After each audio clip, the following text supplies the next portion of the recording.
up? This is Doc Blake with Ethereal TV, bringing you the 116th episode of The Last Piece to the Puzzle. The motto for me is silver, gold, and cryptos equals freedom, because they are decentralized assets and they're going to play an important part in the immediate, the short term, and the long term futures. And let's take a look at the cover art. We have a quote from the man himself, Elon Musk. He said, Elon Musk welcomes global recession and says it's been raining money on fools for too long.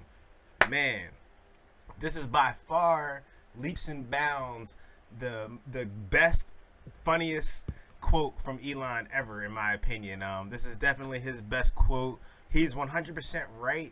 I'm going to go into maybe one article that kind of talks about his viewpoint on everything. Well, we'll get to that, but first let's do some ethereal house clearing. Once again, information below if you're interested in getting any real ink t-shirt work done on t-shirts, hoodies.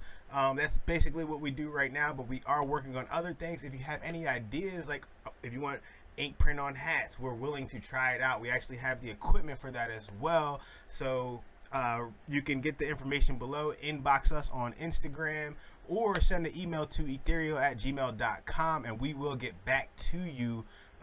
We've already done a couple jobs. We're trying to get that ball rolling, and we would definitely appreciate it if you help us do it. So it's all about supporting each other, not supporting big companies, big corporations, or the government, because they're all in bed together. You know, this is a little guy movement, little guy, little girl, little woman movement. So we got to help each other take these steps forward and turn ourselves into successful businesses. So check us out with the information below. And with that being said, let's get into the price action. Sitting at $31,792. We actually breached that $32,000 mark. I think we got up maybe to 32,300, but it's looking good right now. Is 26,700 the bottom? I sure hope so. If it's not, it'll give us a great opportunity to continue to dollar cost average, because y'all know the name of the game. But Ethereum is at $1,952. Binance is at $320. Cardano had a great weekend day. Up 9% on the day, 19.3% on the week at 61 cents. Solana is at $45.89. Let me see. I want to give you ApeCoin, because for all those NFT people, now might be a good time to get into ApeCoin. It's at $6.80. But none of this is financial advice, and I think it could go lower.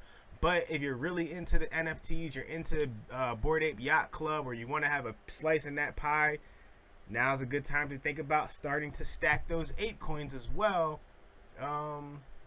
Theta is at $1.35.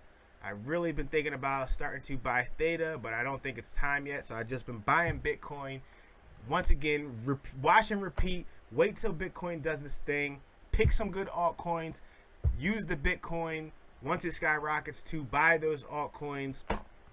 That's how we do it, y'all. That's how we do it. Then sell those altcoins once they make gains on Bitcoin back for Bitcoin, right? That's how we do it. And helium is at $9.51. I've been buying a little bit of helium here and there. Not much, but definitely trying to stack those coins as well. And let's go to precious metals. And I'm going to give you guys and girls something that I've been thinking about, which is buying nickel. I'm going to leave it at that. Not necessarily nickel coins, because there's not many nickel coins available. I'm talking about pure nickel. Nickel, I don't know if you know this. Nickel had a day in March that it went up 111%. So, really, I mean, that's like cryptocurrency percentage gains, especially in one day. It's unheard of in precious metals. What's up with that? It did come back down after that. I mean, it didn't come all the way back down. Nickel is still pushing on its all-time high, at least long-term all-time high. It did have that one spike up. I would call that a short-term all-time high. So but anyway, gold is at $1,846. Silver's at $21.80. And let's do some charting. We're going to see exactly where we're at. This is Bitcoin on the daily. We're in the symmetrical triangle. So first off, we broke down out of the symmetrical triangle. We retested it a few times, and then bam, we skyrocketed back all the way up to 32,300 basically. So, you know, are we going to come back down and get this confirmation out of this formation? It's very possible. Or do you just want to extend this line out and say, all right, you know, that's the breakout? And, you know, is this an inverted Bart Simpson pattern? Because that's what it looks like to me, which would bring us all the way back up to potentially, I would say, 37 to be modest. But really, the start of it is at $40,000. So is Bitcoin going back up to $40,000? I sure hope so. But remember, these type of moves take a little bit of time. Sometimes they happen overnight, but that's not the best way. You want them to kind of climb like an escalator, not an elevator, and take its time to go up. So we had this flat line type of pattern, which, you know, we call a Bart Simpson pattern, but it's inverted. So we're going back up as of right now.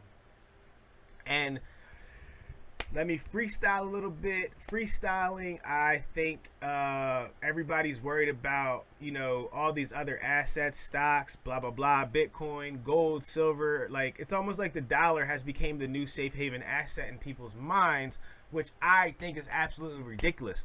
Do not let these big corporations and these big traders let you fall into their plan. I mean, right?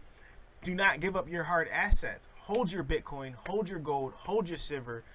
None of this is financial advice, but understand what's going on. How can something that has no value and is able to be printed out of thin air anytime it wants, gaining value on assets that actually serve purpose and have value, such as oil, such as gas, such as cryptocurrency, such as silver, such as gold, such as copper, such as nickel, and food? Why do you think all these things continue to gain on the dollar? And now you telling me, when they're printing more money than ever, you're telling me you want to stay in the dollar? Go ahead, do that. Don't be a risk taker, but the biggest risk is the risk you don't take. And holding dollars is very risky as well. It's proven so. Go back and watch some of my previous videos. I've proved that the dollar does nothing but lose value. All right. That's my freestyle over. Mic drop. All right, let's go into the article. Here we go. Elon Musk welcomes global recession. It's been raining money on fools for too long. Bravo, Elon. Bravo. You know, I don't know what Elon's agenda is. I really don't. I don't know if he's a good guy or a bad guy, but I do love some of the things he says because they're spot on, at least in my realm. Andrew Lawrence wrote this article. It says the billionaire has received loans and tax breaks to help keep Tesla afloat. Now he says other companies should go bankrupt for the good of the economy. This guy's totally flipping this on Elon, but it is kind of a, you know, a double-edged sword what he's talking about. So with the invasion of Ukraine and lockdowns in China putting added pressure on supply chain that has yet to recover from the ongoing pandemic, still using the coronavirus as an excuse, still using Ukraine as an excuse. These are going to be the two things, and you know, they're going to start throwing the monkeypox in there soon as well. Many are predicting a global recession. Elon Musk says, bring it on. Of course, he's rich. This is actually a good thing, Musk said in response, but he's right. To a question from a Twitter user, it has been raining money on fools for too long. Some bankruptcies need to happen. Also, he continued, all the COVID stay-at-home stuff has tricked people into thinking that you don't actually need to work. Rude awakening inbound. It's tough talk from a man said to be worth north of $218 billion, more than anyone in the world, and it conventionally overlooks the considerable handouts Musk himself took in the process of growing his net worth after plunking down $6.5 million for a majority stake in the Tesla in 2004. How did Musk weather the economic storms and rude awakening thereafter? Well, in 2008, the company rolled out its only product, a Lotus Elite knockoff called the Roadster. This guy is totally hating on Elon. Should I keep going? All right, at a starting price of around 80,000, the coupe. I'm not reading any more of this. This guy, I didn't read this article. I just, found somebody who was using Elon's headline. But let's just talk about what Elon's talking about. Elon Musk's business is actually successful. It actually produces money. Unlike airlines, unlike the business that he's referring to that haven't made money in years. Elon Musk might take these handouts, but his money actually, his companies actually produce wealth and income for the people that invest in it, because it's still an investment. When he borrows this money, he has to pay it back. And obviously, for him to be the wealthiest man in America, his businesses must be thriving. Every time I go out, I see Teslas on the road.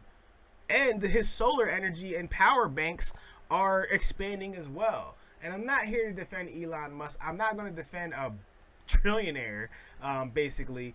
But I do love his statement about money, the printing that's been going on. Now, his comments on people not working and all that, yeah, I get that as well.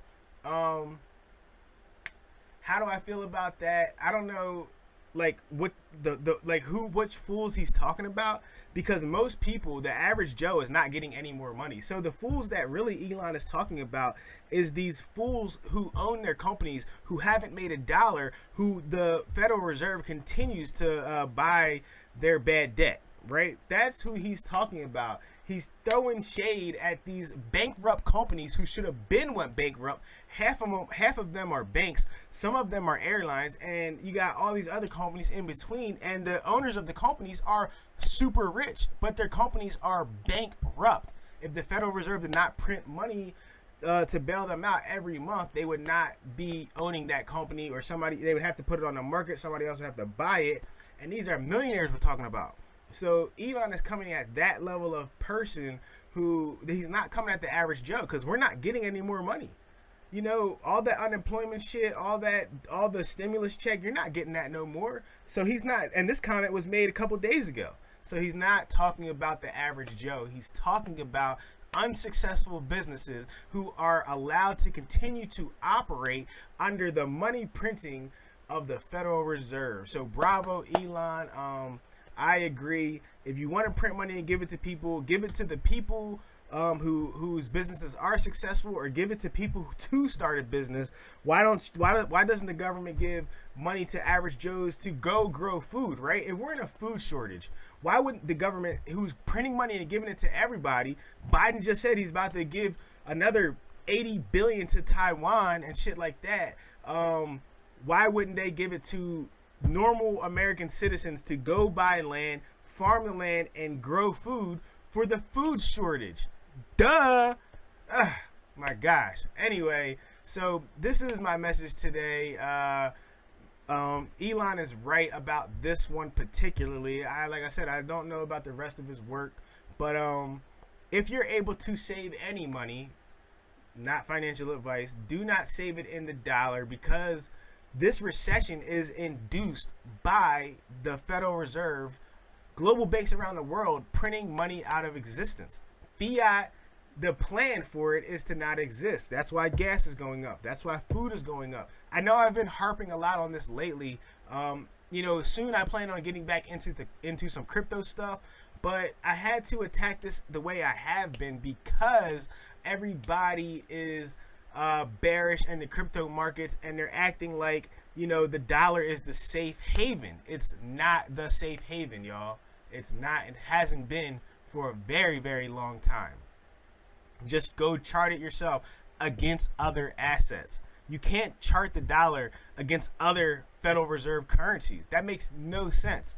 Like I said before, it's the most deceiving chart in humanity is the DXY. It tells you absolutely nothing at all.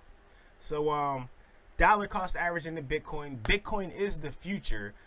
This is your boy Doc Blake with Ethereal TV. I'll see y'all next time, man. Peace.